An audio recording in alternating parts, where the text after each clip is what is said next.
the kitchen pays, respect and creativity to LGBTQ community, but also chefs of color with flavors. We like seasoning.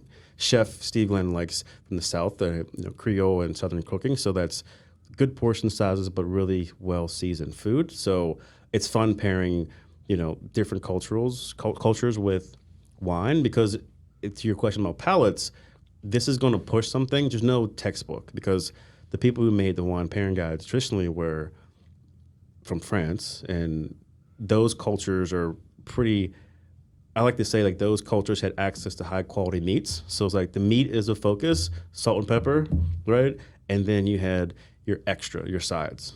So what do we pair with this perfect cut of meat was the goal. But what about cultures over the years that didn't have access to meat, which is mostly minorities, where like they had to season their food extremely well because they didn't have the means to the proteins like that. So I think, Indian food is another great one. Like, I could be a vegetarian or vegan Indian person, like, eater, because it's seasoning, it's fun. So how do you pair that with wine? And then throw in like a meat. So like those different things is what we do there. So what is that day like when you're figuring out which wines to pair with Chef Steve's meals?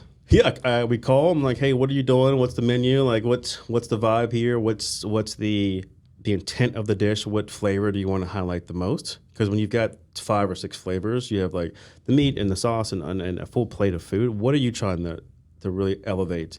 Is it the bite of this or the taste of that? Like, that's how I like to pair wine.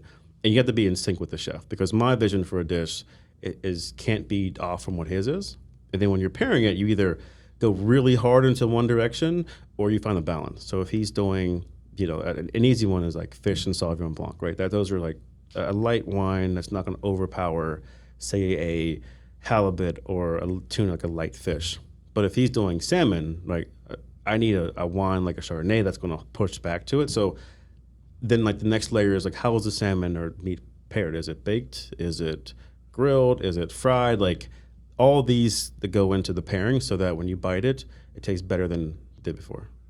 Are there obvious clues to you? Obviously, we know the basic, red meat, red wine, fish, white wine. But is there something beyond that I could take home with me from this conversation and pretend like I'm smart about wine? Yeah, the easiest one Scott's thinking date night and how to impress the today. date. Yeah.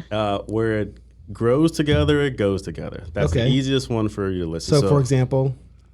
Pizza and Yes. Italy. Pizza Italy. Like traditional, not Red the frozen sauce, stuff. Like, tomatoes, Yeah. Italian. Pizza, Italy. Got it. like, those like the traditional red sauce, pizza, mozzarella, like those ingredients. And the very basic is like the grapes and the meat and the vegetables all came from the same terroir, so they should go together.